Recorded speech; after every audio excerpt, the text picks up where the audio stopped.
Hi everyone, again. Hello from me and Oscar and the small Christmas tree that we have here.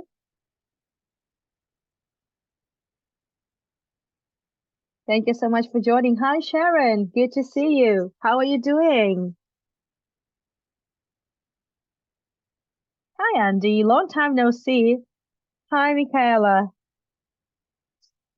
Oh, Michaela, by the way, if you are watching with your mom, please send my love to your mom. And yay. Okay, so I tried to rehearse this. Ich gratuliere Ihnen zum Weihnachten und Neujahr und ich wünsche Ihnen, wir wünschen Ihnen, wir, wir wünschen Ihnen Freiheit, Gesundheit und Zufrieden. I must have made so many mistakes, but that came well from the heart. Hi, hi everyone. So we are to begin in a couple of minutes. Thank you. Thank you so much. This is something I learned German, I think when I was, I don't know, at university and a little bit in high school, long time ago. Yeah, that was a long time ago. No, Oscar just, no, he won't sleep tonight because he's so excited about the Valkenburg tours. He's also a bit mad at me because I didn't take him with me when we went there. Um, but now he's with me. Also, a little bit missing Oscar and Catherine, but he's all right. I've been keeping him busy. He helped me, prepare for these tours, also make the video. Yay, hello, hello. So I'm kind of making it up to Oscar as well. And I've just noticed this. It's actually blood stain from one of the Halloween tours that Stefan and Catherine did. The recent one, actually. Yeah, this yeah, not very festive costume. It actually looks like blood. Of course, it's not. Anyway, um, when Oscar killed Stefan last Christmas, exactly. Oh, last Christmas. I thought it's Halloween tour. No, but yeah, of course it should be Christmas tour. Yeah, it's Christmas outfit. However, knowing Oscar, he could have worn it for Halloween as well. Anyway, I would like to share with you a couple of links before we begin. Happy Christmas to a spooky Santa. Okay, Catherine, thank you so much. Yeah, you know better. So, but I have this bloody costume now. So, for those of you who missed my first tour of Valkenburg, the city tour, just contact me. I will send you the recording. This will definitely add to the understanding, to the perception of this lovely town. Also, last weekend I did the tour about the medieval castle in Valkenburg. If you missed that as well, just let me know.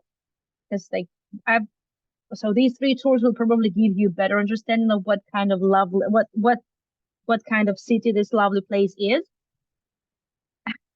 Thank you, Florence. It keeps falling off. It's probably just going to slide from the back of my head. But that's okay. I can manage that. And the next tour that I'm planning to do is the 27th of December. I'll be taking you to Yusupov Palace. Festive time, beautiful palace. Why not? And also on the 29th, I'm taking you to Zaandam on my pre-recorded tour. It's pre-recorded because it's the video of the Museum of Peter the Great in Zaandam. We did a little teaser together with Catherine and Stefan a couple of weeks ago. And I promised you a proper tour inside the house, and it's going to take place. Well, it's coming to Amsterdam in April. Well, definitely don't forget to check out, some places that Catherine, Stefan, and I've been showing around. What are you doing on New Year's Eve? I have no idea. I'm not even sure what I'll be doing tomorrow. So I don't know. We don't know. Hi, Mary. Hi, everyone. So, I think it's time to begin. And once again, let's wish Andy happy birthday.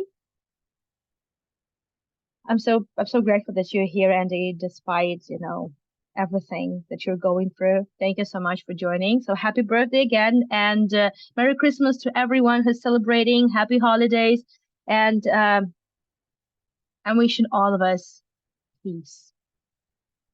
Thank you. Thank you so much. Okay, so just give me a moment. No, my son is not outside. He's playing some board games with his father. He's not going to go to bed without me. Looks like it. Thank you, Sharon. Thank you so much. So, just for those who missed the previous tours about Valkenburg, it's a small town with a population about 35,000 people. Well, according to the most recent census, and according to Wikipedia, because I didn't know anything about the city just about several weeks ago. And this city, it happens to be one of the, Christmas capitals in Europe. And it's just beautiful the way it is. The beautiful medieval architecture. It hasn't changed for centuries, I think, with only bits of restoration maybe. And it wasn't really badly damaged in the Second World War, which is also fantastic. And it's one of, I would say, also like old style resorts that even has some spa, some thermos, some baths, so to speak, and it has the caves. And tonight we're going to explore the caves, and it's not just caves, just marble caves. It also, during the Christmas time, it becomes the festive Christmas market in the cave. Okay, so I'll be switching off the chat for now, and I'll start sharing the screen. Just give me a second.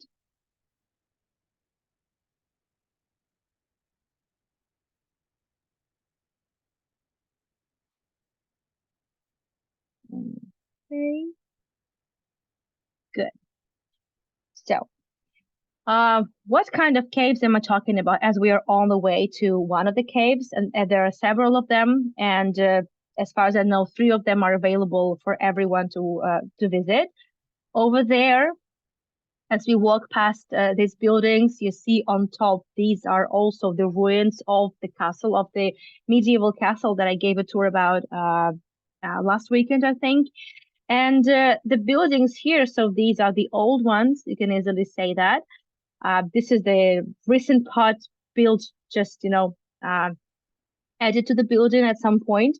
So, but this is what I'm talking about. The caves are the marl caves. Marl is, I'm not a specialist, in geology, but basically this is a calcareous stone. And marl industry used to be the main industry for centuries for Valkenburg. Valkenburg is located in the province of Limburg. It's in the south of the Netherlands. It's very close to Maastricht, which means very close to Belgium. It's very close to Germany, and this city changed hands multiple times over the course of centuries. And but it still preserved the vibe of the medieval city. And the caves, they became a tourist attraction in the 19th century. In the middle of the 19th century, when the railroad opened and the first trains were launched, it became, well, like a popular resort for middle class people. There was the hotels, and tourist attractions would be popping up like mushrooms. And the first tourist information center also in the entire country opened in Valkenburg. And it's still a nice place to visit. The first caves we're going to explore, it's called the Velvet Caves. So let me first of all explain to you what actually marl is. So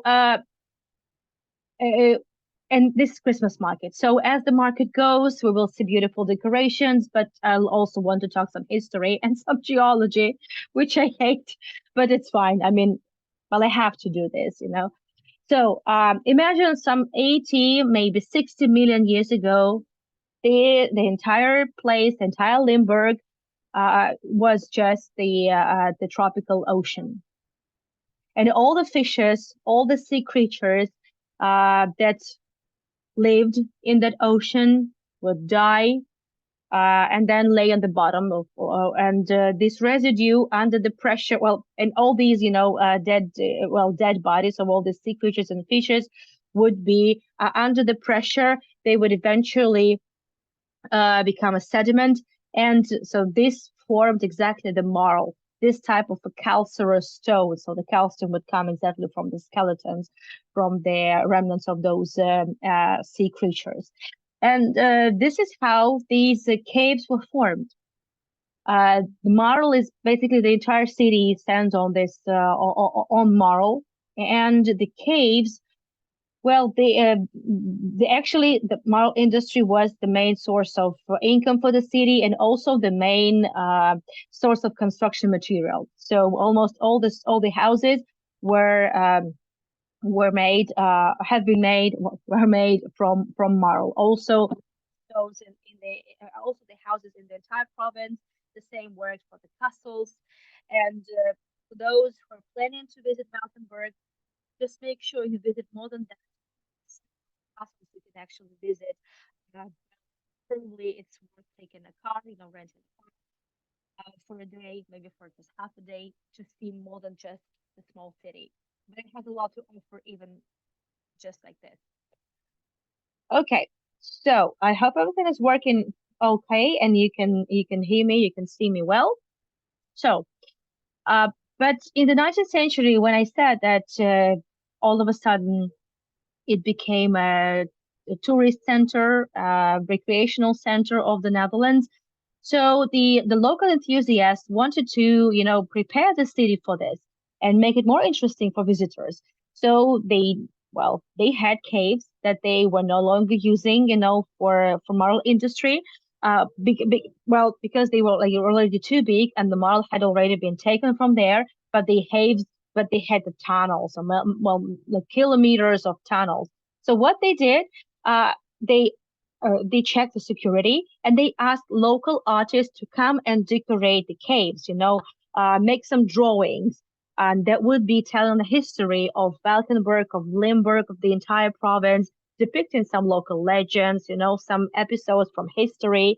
And that became a very popular tourist attraction, very popular.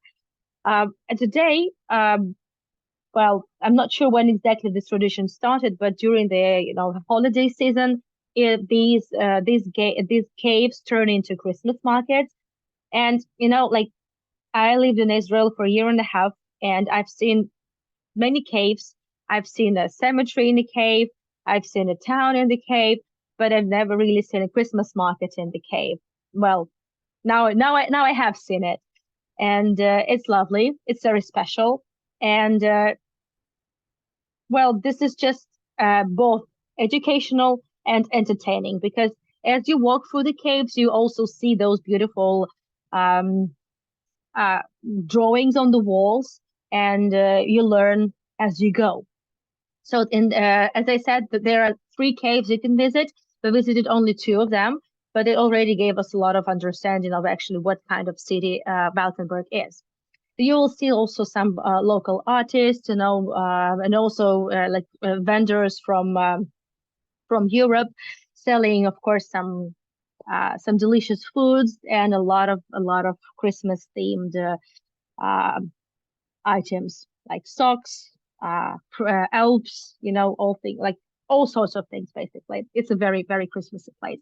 So the caves, it's during summertime, actually all year round. You can visit it with guided tours, and you can go there with a guide on your own, like on foot. I mean, with a guide, only with a guide. You cannot go there on your own. Or you could be a group tour, and you could be using like a small car. They're like kilometers. Um, so one of the caves basically reaches the town. The next town is Maastricht. It's like 15 minutes drive from Valkenburg. So it's like the underground town. Just for you to understand, this is like absolutely dangerous to be there on your own. So when the market goes, there are no tours, and a lot of like twists and turns are all, the access is restricted. You're not allowed to go there. In 1993, the 2 boys, like school boys, somehow managed to get into the caves, and they had a flashlight with them, and the battery went dead, and they got lost. And like once you switch off the the flashlight, it gets pitch dark. You see nothing. And they lost each other, and they didn't make it. And it took really weeks to find them also. So that's how dangerous it is. But it doesn't look like that. It's a festive market, beautiful place. People are having fun. People are having, there are restaurants there. There are toilets there in the cave. So now it's a touristy place, but it actually was more than that. The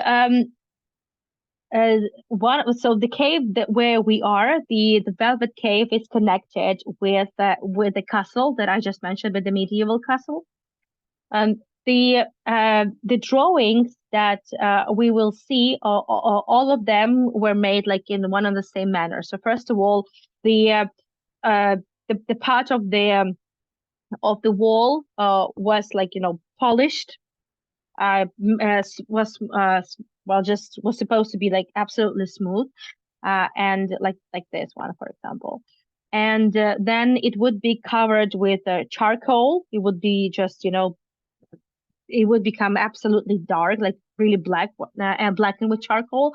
And then the drawing itself actually was not with the drawing. It's like an etching. It would be scratched with a sharp object. So and this beautiful illustration is if you've seen my previous tour, then you know this is the story of the goats. So everywhere in Valkenburg, you can find sculptures of goats, illustrations of goats.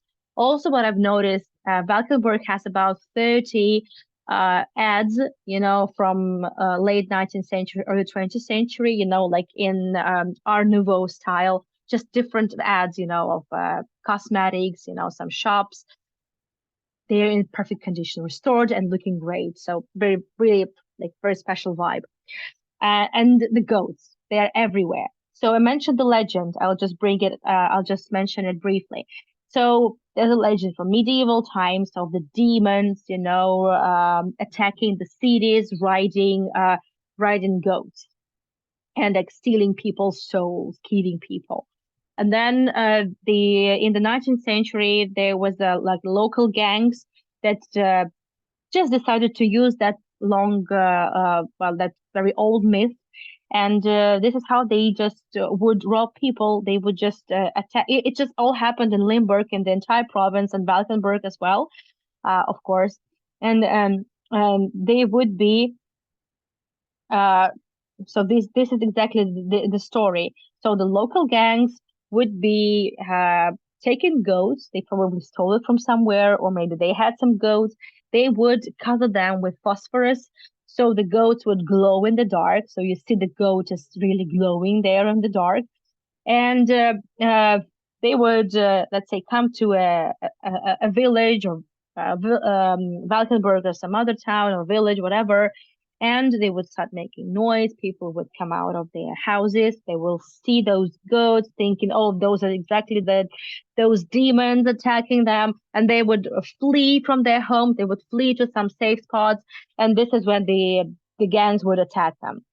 And there were a lot of prosecutions. There was like absolute witch hunt, because everybody suspected everyone. Neighbors would report on one another, and it's a very big and sad story. Many people died for nothing, because they were not really involved in anything whatsoever. So this is like one of the big stories of Valkenburg. And it's also depicted here, of course. So here are these gangs. They are like celebrating, another successful raid on another village, robbing people. So uh, that's just what it is. So that's the story. That's why there are so many goats. Um, but it's just one of those stories. Um, the markets itself, the markets are, I would say, every market is different, because the caves are different. But like for example, in the Velvet Cave, it was more about like souvenirs and some arts things. In the other market we visited, it was more about food. It was more about, like, some clothing. So they are different. But in general, I would say that you don't have to visit all the caves. Maybe like one could be enough. But I would highly recommend the Velvet Cave because it has some beautiful art on the walls, and also it has some well, it even has the chapel, the underground chapel. Also, of course, as you know, I'm absolutely crazy about this wooden handmade nativities. And so speaking of the artists, those were the artists from Valkenburg. They were like artists from the province that would be invited to draw whatever they wanted. Also, you might every here and there. So this is uh, um, there's a lot of religious art, which I will talk about a bit later when we are actually in the chapel. But so yes, we even know the names of some of the artists. But also, as you go, and you might have already noticed that there were a lot of, just some scratches, some inscriptions every here and there. Grisha was, yeah, he was getting hungry and asking me to buy him some food, but there was no food around. The boy was starving. Oh, this is also interesting, and I will then get back to what I was going to tell you about. So we found this, and oh, this is one of those. This is one of those in corridors that you wouldn't want to go. So it's strictly prohibited. So these are those like sea creatures, the corals that were preserved in the marl, and they were discovered and well preserved for the tourists. So sometimes you can find some shells, some not fossils, but you know what I'm talking about. Um, Also, apart from the artworks, the charcoal artworks, also a lot of sculptures, and obviously, marl is very, I would say, uh, easy, to chisel from it, and some of the sculptures look really nice. Some of them look a little bit ridiculous, but they're all about 150 years old. But when it gets to the small, small carvings, some small texts, it is highly likely that many of them would be left in the middle of the 20th century, in the times of Nazi occupation. Uh, because the caves in times of the Second World War would be one of the hiding places from the Nazis, also for Jews, of course. Oh, sorry. I'm not sure if you've seen it. They're also, as I said, they are also educational because they show you also some other sites that you can find and visit in Valkenburg and in the Limburg. So this is just Gulhammer Mill. It's the mill located on the Girl River. So the full name of Valkenburg is Valkenburg on Girl, Valkenburg on River Girl. And of course, there used to be a lot of mills along the Girl River, but I don't remember seeing any around the town when I visited. So I can't really say if any of them are left. But this is the house that's still around, and many farms, actually are still around, and many farms are now, they've been like turned into like hotels or wellness centers. So most of the inscriptions were made by the people who were hiding from the Nazis, and the corridors were so long, and locals, of course, knew the corridors very well, but the Nazis did not. Also, when the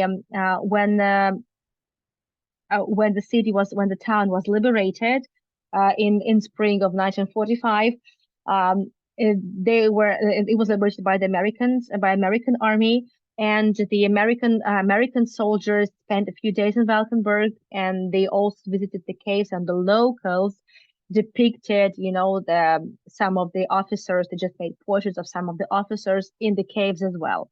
So I would say if you see like a beautiful artwork, especially like signed one, and it looks like it's like old style, that's definitely 19th century decoration. Also some some chiseled items. Some, well, let it be, well, the bird, or you will see some kind of prehistoric creatures as well.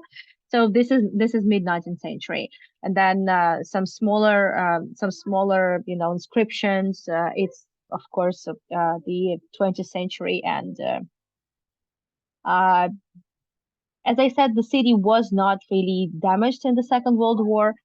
Uh, and but yes, Jews would be taken and deported. There was resistance. Resistance members would be punished. But many, well, compared to what was going on, what happened in Amsterdam, it's well, it was a resort, I would say. You can find some stumbling stones, the monuments to Jewish people that perished in Holocaust. Like you can find them almost everywhere in Europe, and also in Amsterdam. Stefan showed them so many times. Even I showed them on my tours. So you can find them in Valkenburg. Um, so the moral works would last well, up until like 19th century, but obviously all the caves, so they were already like emptied, and then they were just left, and they would switch to other caves outside of the city. And it was the reason why the caves are so big and so long, because it's relatively easy to work with, or actually with the marl. Like basically what they did, they would first of all like make small, like chisel square shaped blocks of marl. Then they would use saw, and then they would need to use hammer and hammer it, the nails and hammer, and then the whole block would just be would fall off. It was pretty easy, and then it's kind of it's soft, so you can easily like chisel it and cut it from well from the walls, but it doesn't fall into pieces. So it's still pretty strong and solid, and it only gets stronger when it's exposed to elements. There are also a lot of romantic stories because of the castle, because of the because of the battles that took place in the city. Also the needless to say, that caves were the place where the locals would set the dates, where it was it was relatively okay, and nobody would notice you. So obviously it was one of those places. I'm pretty sure locals have some stories, that they probably don't want to share with their children or grandchildren. Okay, this is a the this monstrosity is the uh, it was inspired, by sometimes the prehistoric creatures that would be also found in the marl by the locals, and it's just one of them. Of course, it's the fantasy of local artists, and there are several of them. So this is called Megalosaurus, and those several works that you can find chiseled in the walls, they were all inspired by an interesting finding made in the Middle Ages. They found well, um, this is a copy, but actually, they found a jaw of some prehistoric animal. The jaw, only the jaw was 100, I think if I'm not mistaken, 120 centimeters long, and it was a sensation. It was like one of the biggest, like bones of. It basically just meant it was one of the biggest prehistoric animal that had been found in the Netherlands. Eventually, it ended up in France, so you can see it in France at one of the museums. Uh, But obviously the folklore, of course, the city remembers and they know it's like it's theirs. So there are a lot of artworks and mythological creatures, like this one. I'm not even sure. Plesiosaurus. Okay, so they built. Actually, speaking of archaeology, they found and they keep finding artifacts from the Middle Bronze Age, and yes, there were found some some prehistoric the bones of some prehistoric creatures as well.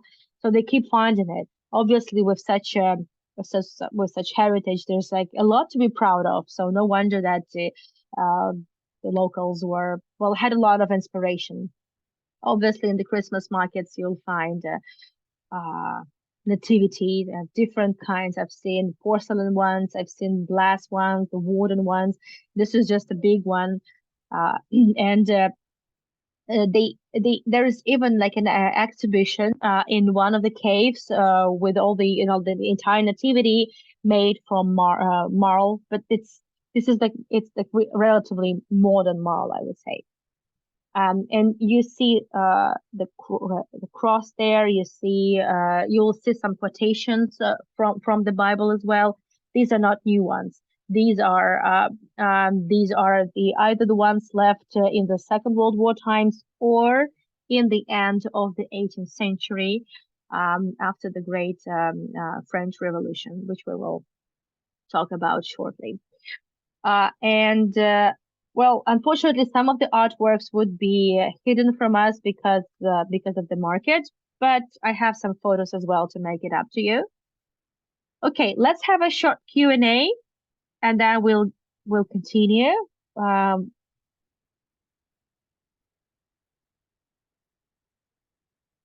yeah, Florence, peace is most important now. This is true. It's more important than anything else. Absolutely. Actually, I didn't know that those cave Christmas markets are such a big deal. And I mentioned it on the previous two that I deliberately didn't really read much about the city because I wanted, I wanted also a bit of surprise, I would say, from for myself, for my son. Like I didn't tell my son a lot about the trip, and he preferred, like keep it a surprise, mom. So he likes it, and he likes to travel very much. So he enjoyed it. Again, thank you so much, Danke schön, Michaela, for taking us to Valkenburg. Uh, you sound for a minute. What are the walls of the caves made of? Marl. No, so the caves are all made. It's made from marl, and the caves are just this the corridors left from marl mining. So they would just chisel their way through, cutting the blocks of marl, and this is how these corridors were made. It's all like man-made caves because of the industry, and now they're left, you know, and they are just tourist attraction. Who that woman still running around with your son? Robert, it's Michaela.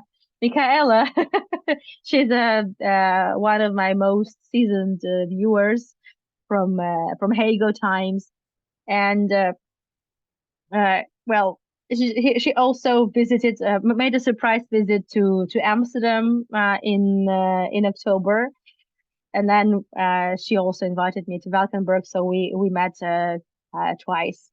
It was it was great. Temperature in the caves is at 12 degrees above centigrade all the time, both in winter and summer. It's the same temperature. So I would say it was pretty warm in the when we were there, but in summertime it feels much colder. But it's the same temperature. It's always 12 degrees. I'm not sure why. Yeah. Natalie, I give him food all the time. He's just hungry all the time as well.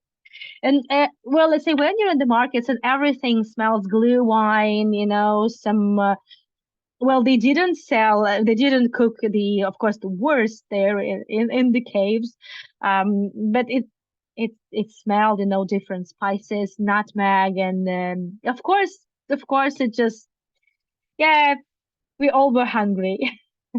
Marl, marl, marl, not the marble, marl. The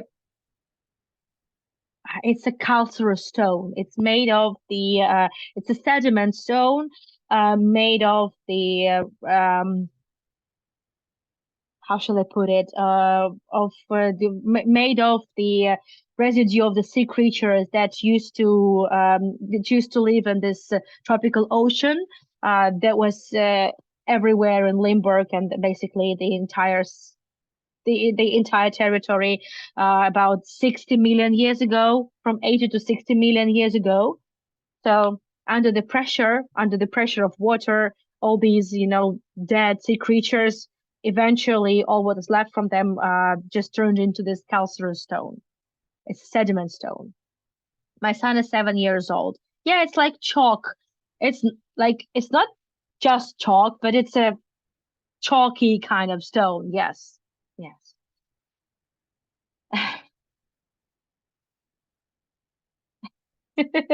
Yeah, growing boy, exactly.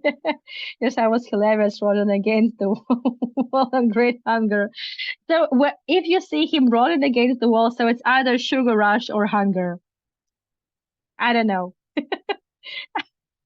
what to say. Now you understand about the food. Yeah, of course. Yesterday was just a torture, taking you around this Hayes Royal Market. It smelled so heavenly, like it was food, simmering, like all the steak was just absolutely so much mouth-watering. Yeah. Okay, so let's get back to the marl caves, not the marble, marl. I'm sorry that I caused this confusion with the stone. I'm so sorry, Sharon. Marl. My brother was the same age. Same at the same age. So yeah, I try to give him like healthy food, but you know, he's a very, very, very picky eater. Okay, now we are getting to one of my favorite parts, what I really found fascinating about the caves. So I mentioned the Great French Revolution, and you see the years. So this is the end of the 18th century, and Roman Catholics from France, were in very serious trouble after the Great French Revolution took place, and they either had to uh, to let go of their religion, so they either had to like stop worshiping or like change the way they worship, or they had to flee, and many preferred to flee, and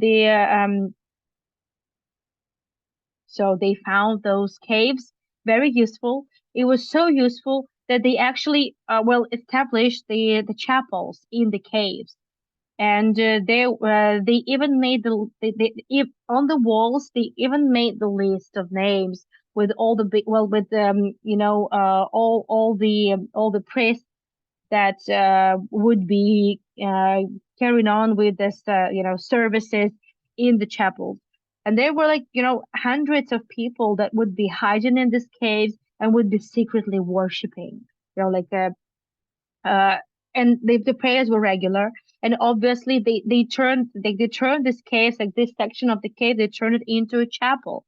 They have the altar, they had everything they needed, had the beautiful art. They so this is the art from even before it became a touristy cave. So that happened uh more than like a half a century before. Um well, so that's why I believe it's just very timely, for Christmas you see the beautiful chapel, and of course a lot of religious themed illustrations, of course. And also, you've seen this small models of different houses. So these are all the models of the houses of the site that you can find in Valkenburg or like around it. And this is, sorry, let me return.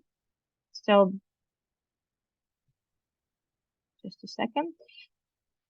So this there used to be an Irene church, but it was destroyed, and you cannot find it anymore. But this was a beautiful church, and this is like the one of the oldest churches in Valkenburg. So the church is not around, but they also created the model of it, because you can also find some illustrations and mentions of this church in the caves as well. Uh, Also illustrations, like the names of them, just the houses, the way the streets looked. So that was the idea of the locals, to depict the way the city looked, just to keep it in history. These are exactly the names of all the priests that prefer to stick to their religion, that prefer to stick to Roman Catholicism, and they stayed and well, they prefer to hide. For 3 years, they would be hiding in these caves and worshiping. Of course, I mentioned that the caves would be all about history. I mean, some of the illustrations would be about history. So this is the famous Queen Wilhelmina, which I just learned from Michaela that she celebrated her 18th birthday in Valkenburg. I didn't know that. Thank you so much. And this shows basically her like the marriage. So she married to Henry from Mecklenburg-Schwerin, and these are her parents. This is his parents, and it was their wedding was the biggest event ever. And Mecklenburg-Schwerin, that family is also connected with the Romanovs. And just about 2 weeks ago, I took you to the palace on the Neva River embankment, and the owner of the palace, the Grand Duke Romanov, was married to Elena Pavlovna, who was from the exactly from Mecklenburg-Schwerin dynasty. Okay, so you see, this is 1944. So this is exactly um, this is the year when Valkenburg was liberated. So in spring, it was liberated by the American army, and these are just the few portraits, like profiles of the American officers that stayed in Valkenburg for a while, and they of course visited the caves, and the locals just depicted them. So we don't know the names, but well, we can still remember these people, and thank them for the liberation of the city this way.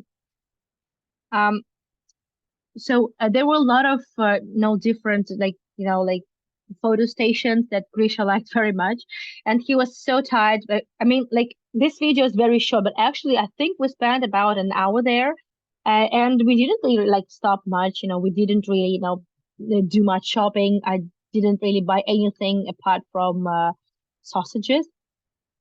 But they're long, like really long.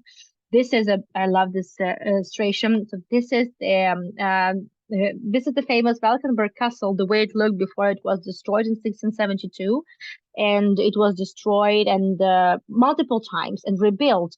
But eventually, in 1672, it was destroyed with gunpowder, and it would never be restored again.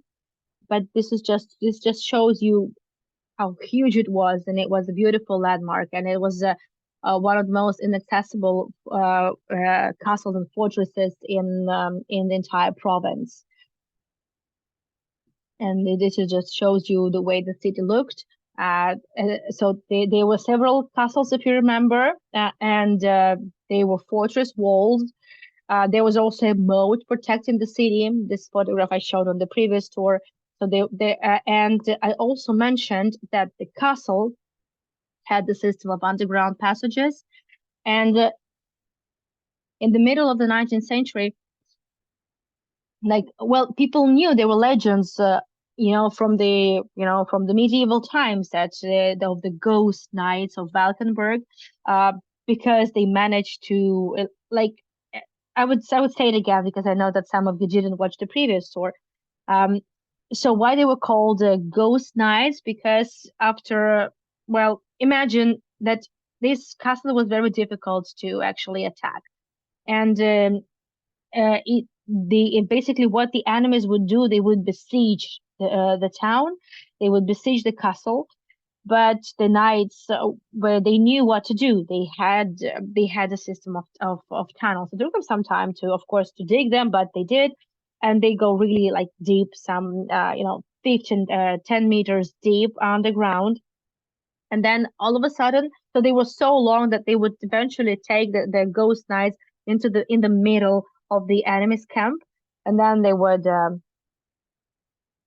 appear from nowhere, and of course they would it would destroy the enemy's army, or at least damage it, and then they would disappear again somewhere in the woods, because they, of course, they would disguise the places, the exits from the tunnels, and the of course the enemies would try to find them. We still find there not we They still find, some tunnels here and there, but it was all in vain. They could never really connect to the actual Ghost Knight tunnels. And from this Velvet Cave, there is a way. These are the steps. The but tourists are not really allowed there to go under the castle in those corridors. It's not safe. But they found the steps when they did some when they were doing some restoration. They found the steps, and so this is how they found out that the Velvet Caves are actually, connected with the underground system of the castle, the passage system of the castle. There's also a well. So in the caves, there also was a well. So they had everything there. Of course, they would have a lot of like battle scenes, because it's because of so many wars. This is exactly the wall between the battle between the Valram and the Vendome, and most wars. So it would always be either the Spanish, the French, and Austria. So basically, so the Dutch, the Spanish, the Austrians. So these four countries would always be, at different times competing, for the control of Valkenburg, of course. Um, of course, the strop waffles. So the only food was kind of really like, made there in the caves. It was the strop waffles. There were also some cafes that would make you like the soup and the sandwiches. I mean, it's I would say a special place to, to dine at. Like dining in the caves, it's something quite unusual. But the strop waffles, oh, they smell absolutely fantastic. So there's a small, like exhibition there well, what would be discovered over the course of all these years, of marl mining, and these are the corals that's, exactly from 60 to 80 million years ago. A lot of shells, uh, a lot of remnants of the sea creatures, of different sea creatures, and it's all like exhibited there. So this is, by the way, part of a skeleton of a prehistoric turtle. I'm not sure what kind of turtle that is, but so this is just the part of it. Also, mm, some teeth of sharks. Like here, some shells, some skeletons of the extinct fishes. Um, they also sometimes they also over there you see there is the year 1720, so they would also chisel the year when this finding was made, which means that people did care about history, and they would preserve it. They just cut this piece out and store it. Octopus. So these are the remnants of octopus. I'm I'm not sure. I'm not sure what kind of what it is, but I mean I know what octopus. I'm not sure like which part of the of octopus that is. And this absolutely fascinating. Well, Grisha found it absolutely fascinating, so I tried to make sure you could see it, but no, there's not really much. And over there, It's a little bit blurry, but it will be crispy soon. Yeah. So these are exactly the instruments that the workers would be using. A lot of chisels, a lot of saws, hammers.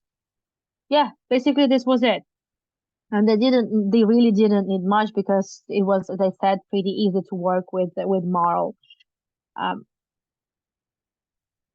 yeah, some more shells of different kind. And as I said, they also discovered the uh some parts of like bones of prehistoric animals, but they are not sort here. Of course, they're in archaeological museums, and that giant piece of a jaw is outside of the Netherlands.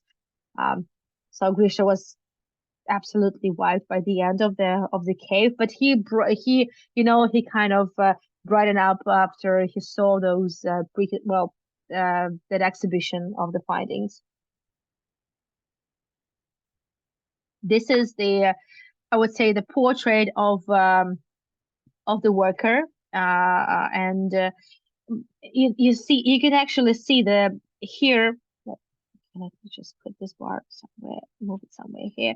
So you see the saws, the chisels, the hammers, and some flask of water, maybe some stronger drink.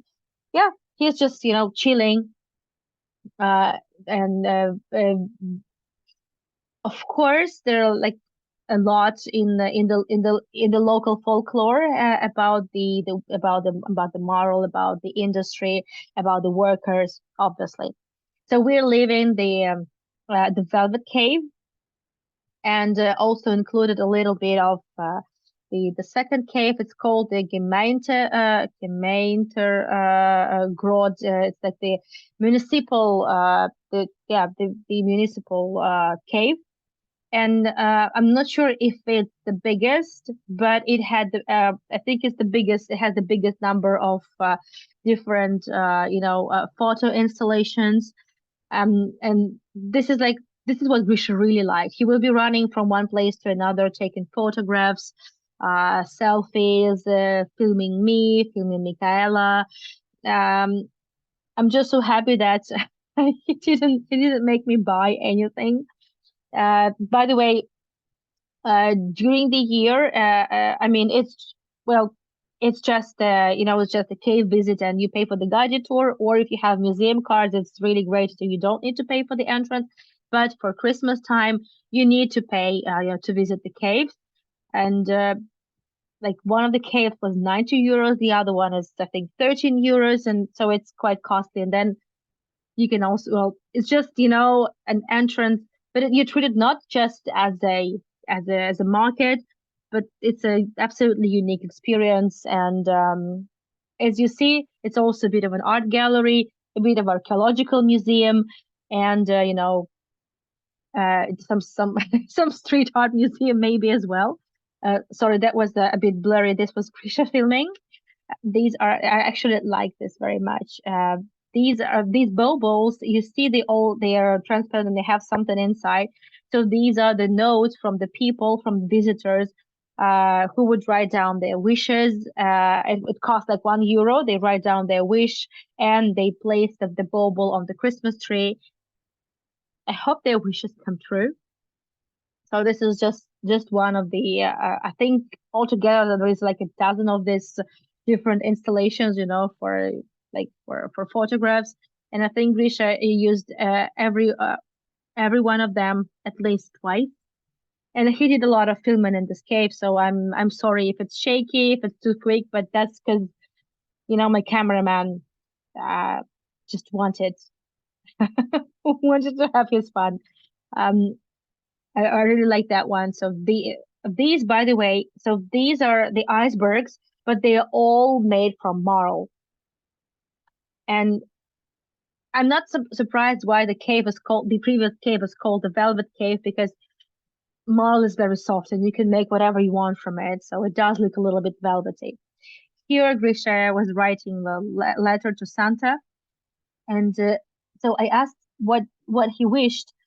By the way, you'll see what I wish. So I wished, sorry, bring us love and peace, please. and Grisha wished for a tent.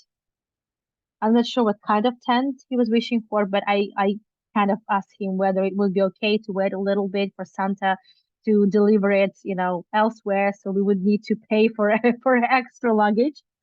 So I'm not sure what kind of tent he was talking about, but I will find out. So he wants a tent, apparently. Um, yeah, and apparently we're just gonna have 3 holidays, so 2 Christmases and 1 New Year, because of Christmas here in the Netherlands, right? And then the New Year, because so in Russia, the New Year is a way bigger holiday than Christmas, so it's basically uh it's basically the New Year is just as big as Christmas here in Europe or in the States and Catholic and Protestant Christmas, and then in Russia, like, it's Orthodox Christmas, and we celebrate it on the 6th and on the 7th of January. And apparently Santa's gonna have to come 3 times. So first it's Santa, then it's Uncle Frost, Ded Moroz. Yeah, so he's gonna have a lot of presents. So this is the nativity. This is the other nativity that I really liked, and it's all made from marble, and it looks a little bit like wood, like some dried kind of wood, but it's marble, and they are modern. They are not ancient, but the creature that you saw chiseled from the wall, they were also made in the 19th century. This one is modern. I actually like it. It's pretty like simplistic. I like these ones very much. And what I really recommend to visit is another cave that costs 20 euros. So we didn't go there.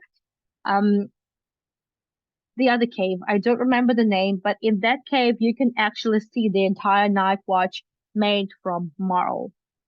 Yes.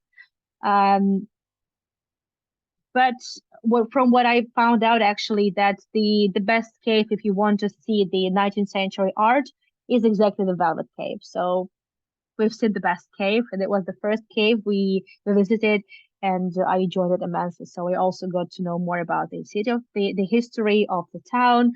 We learned the history. We even learned the bigger history, of Europe. We've seen we've learned some local legends, and I think with the 3 tours of the small town of Valkenburg, we kind of have an idea how special this place is, and how atmospheric it is, and I highly recommend to visit it. So no wonder it's now one of the most attractive tourist destinations for 2022 in entire Europe. Like a big deal. Okay, so the chat is on. I would like to share once again the links for the next tour. So the next one is December 27th, the Yusupov Palace in St. Petersburg. Pre-recorded, of course, as I'm not in there, recorded by my friend and videographer. I think this little bear is already a bit sleepy, and I think it's been quiet for a while, so I think Grisha is finally asleep. And on the 29th, I'm taking you to Zandam, uh, to the house of Peter the Great. Oh, sorry, it's blurry. Yep, there we are. Oscar and the small Christmas tree. Catherine, you're gonna take care of it when we leave. I'm sorry. I just prefer this over the plastic Christmas tree. Um, I'm sorry, Catherine. My son eats pizza at least twice a week, sometimes even more. So I'm not sure whether it's what he wishes to get, because he gets it anyway. Was the Netherlands part of France during the revolution? And if not, why couldn't the Catholic priests live and work openly in the Netherlands? So they fled. So this is like territory, like the Belgium is very close, Germany is very close. So they basically fled from the south of France to Limburg, to the entire province and to Valkenburg. And the Roman Catholic priests were persecuted by the Republic, because they basically supported, the monarchs, the regime that they had just overthrown in the end of the 18th century. So that's why they had to flee. So they fled from France, and many just as well as aristocracy. French aristocracy would prefer to go elsewhere to St. Petersburg as well, and the clergy they had to flee as well, and well, many of them stayed in the caves for 3 years. Thank you, Cindy. Thank you so much. I'm happy you enjoyed it. What a wonderful, unique venue for the market, museum, and tourist attraction. Thank you so much, Jennifer. And I mentioned on the previous tour that it's all thanks to basically a group of enthusiasts in the 19th century, especially one of them that well established the first tourist information center in the entire country. So there was something special about Valkenburg for sure. How many caves have access under the castle? So under the castle, the caves, you're not allowed to visit the caves under the castle, but they are connected with the Velvet Cave. It's basically for security reasons. Thank you so much, Cindy. Thank you. Yeah, this is the Oscars outfit, and I think it's one of my favorite, I would say. So let me see if there are any other questions. Let me see. Thank you, Charity. You're so kind. Thank you. Yeah, thank you, Catherine. So thank you. I know it's probably not the something that you've been dreaming of, taking care of another plant, but I'm sorry. Yeah, I cannot take it with us, and I know it's also very it, it's a bit capricious tree, so and you might need to change the pot at some point and plant it in a bigger pot as well. Good luck with that. I'm so sorry. A lot of stalls in the cave, no Kmart's or Aldi's. No, no, these are like so they have some imported stuff. But of course, I prefer to film, some local and something, like not really. Well, of course, you can find some cheaper souvenirs there as well. I'm pretty sure some of them made in China, but I try to film, something more, more local and more unique. So no Aldis, no Aldis, no Kmart, no. Thank you so much. Thank you so much, Zoom user, for the Christmas greeting. Oh, Stephanie, thank you so much, Stephanie. Thank you, Robert. Uh, ha I understand that they had to flee, but once abroad, why did they still have to hide? Oh, Sharon, that's because Catholicism also was prohibited in the Netherlands. Uh, After the 80 Years' War, from that's by 1638. So the 80 Years' War was exactly the War of Independence, and this is when the Netherlands would split from the Spanish crown, so from the Catholics or from the Roman Empire, and they would just be Protestant. They would become Protestants, and you might have heard, and Stefan must have mentioned so many times, the hidden churches in Amsterdam. So that's they prohibited Catholicism, and for the first few years, it was a little bit scary to be a Catholic, and yes, there was some bloodshed, but then they kind of, like, I would say, came to terms with Catholicism, and basically they would just say, okay, so worship whichever way you like, but we just don't want to see this. That's why, some, hidden churches emerged. So you were not allowed to worship, in a Catholic way openly. So they still had to hide, and they still had to. So that's why they used the caves for it, because they couldn't worship openly just in Valkenburg. I mean, and anywhere in the Netherlands. That's basically it. Um, Everywhere, everyone had someone on the opposite side to them at that point of another being an enemy, or that's how it seems looking back on it. Oh yeah, you're very right. Very right, Gregory. Thank you so much, Natalie. Thank you for joining. Thank you, Catherine, for being around. I hope well, I wish, Catherine, I wish you had joined us, but I knew you had some other plans. So also, Oscar wishes he had been with us there, but I kind of think I've made it up to him. He's been so helpful preparing the videos, and we would like to thank you for joining these two tours. Thank you so much for your interest in whichever tours I'm doing, whichever places I've been taking you over the course of these years. Thank you for your support. So here are the links to my website where you can find my complete schedule. Yet I think that some more tours are gonna be added before the end of this year, even. Then the links on how you can tip me, PayPal, or buy me a coffee, and also my YouTube channel. This is where I provide my live tours when I stream from location. The tours that I've done about the Jewish district, the Jewish quarter in Amsterdam or Peter the Great. I've done them all on YouTube. But if you missed some of them, just contact me and I will send you the recording. And of course, my sponsors, the word that I don't like, but this what was used by Heygo. So my supporters get access to all my recordings, and I promised some get together for my supporters by the end of the year, and it is going to happen. I will schedule it very soon as well. Uh, thank you so much, everyone, for joining. Thank you for your support. Thanks for awesome comments coming in. Thank you so much, dears. Merry Christmas to everyone. Thank you so much for your support. It's thanks to you that I'm here and my son can have, proper Christmas.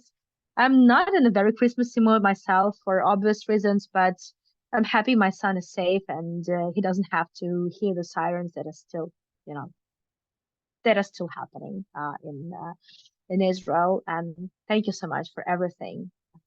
My heart is filled with gratitude. Thank you, Catherine. Thank you, Stefan. And Merry Christmas, everyone. Yeah, Catherine, we might do some Amsterdam market tomorrow. We'll see. Why not? It's going to be a very short notice, but who knows?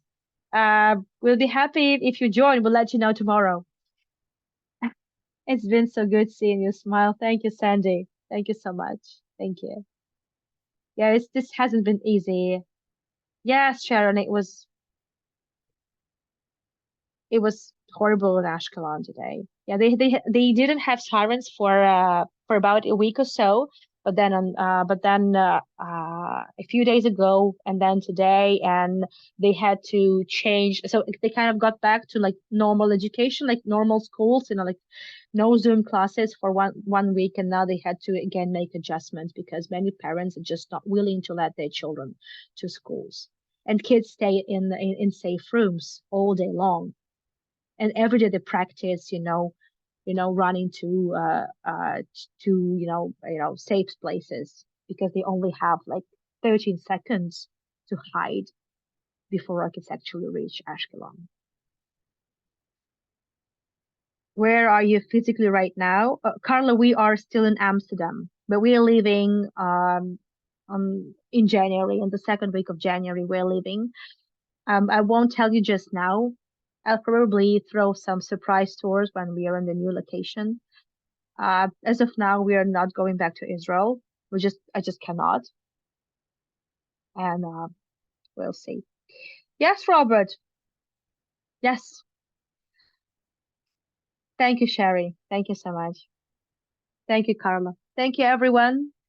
And who knows, I might see you tomorrow with Catherine because I still owe her some Christmas market. And yeah, well, this cute bear has just had one, but he can always have some more. Thank you so much for joining, everyone, and bye bye.